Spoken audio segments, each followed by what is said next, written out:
Jumanji, The Next Level, is the sequel to 2017's Jumanji Welcome to the Jungle, which was a sort of sequel slash reboot to the original Robin Williams Jumanji. So I don't know if this is the second or third Jumanji film, but anyway, it's the latest Jumanji, and it brings back director Jake Kasdan and the cast from Welcome to the Jungle, so The Rock, Jack Black, Kevin Hart and Karen Gillan. And in this film, it's a slightly different twist on what the last film did. So in this one, there are two new cast members, Danny DeVito and Danny Glover, who are basically Danny DeVito plays Spencer, the one of the main kids from the last film. Danny DeVito plays his grandfather, and Danny Glover plays Danny DeVito's friend. And these two, they get sucked into the game. So the plot manages to get all the characters back into the game, but this time it brings Danny DeVito and Danny Glover along with them. So one of the best things about this film is Danny DeVito ends up playing The Rock's avatar, and Danny Glover ends up playing Kevin Hart's avatar in the game, which means The Rock has to do a Danny DeVito impression throughout the whole film, and Kevin Hart has to do a Danny Glover impression throughout the whole film. And those two things are reasons alone to go and see Jumanji: The Next Level, because Kevin Hart in particular is absolutely hilarious being Danny Glover.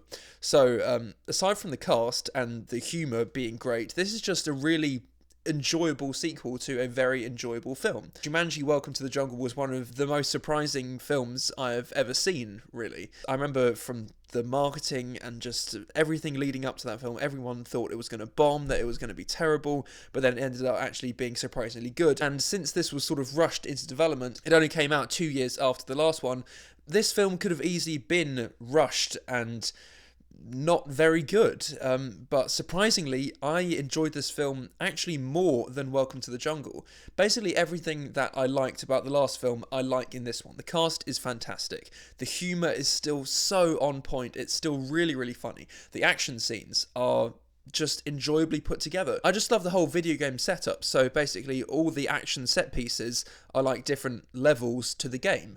So there's one really cool one where they have to cross all these bridges, and there's another one where they have to race against all these emus in the desert, and it's just fun. It's just the definition of a fun, enjoyable film.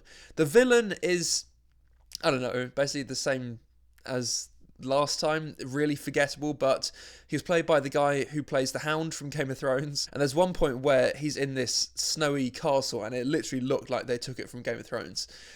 So that was funny. But the film is very tongue-in-cheek when it comes to its video game elements. So having a forgettable villain could be part of the whole, video game-esque feel. I'm sort of making excuses for the film. The villain really isn't great. I can't remember his name or his plan or anything, but that's not really the point. The point is just to have fun watching these characters just bicker and banter and to see The Rock and Kevin Hart do their impressions. It was so funny to see The Rock just have fun in a role like he did in the last film. So all in all, The Next Level does everything that the last film did well, and it's even better in my opinion. So if you enjoyed Welcome to the Jungle, you're definitely going to enjoy The Next Level, like I did. The cast, once again, is fantastic. The Rock and Kevin Hart particularly have fun in their roles. Jack Black, again, is fantastic. Karen Gillan is also great, but she has not as much fun as the rest of the cast. The humour is still really funny. I still really enjoy watching these characters interact. The action set pieces are lots of fun. The only flaw that I really have with the film, it does recreate scenes from the last film. So if you're okay with that, then blatantly redoing bits that they did from the last film, then that's fine. Obviously, sequels have to do that to a certain extent. Home Alone 2 basically recreates everything Home Alone 1 did, just with a slight twist. And that's really my only flaw with it. That and the forgettable villain. I pretty much liked everything other than that. I'm going to give Jumanji: The Next Level a B+. It's not a masterpiece, but if all you're looking for is a fun time, I would definitely recommend this film, so go and check it out. If you have seen it already, let me know what you thought. Like, comment, subscribe, whatever you want to do, and until the next time, goodbye.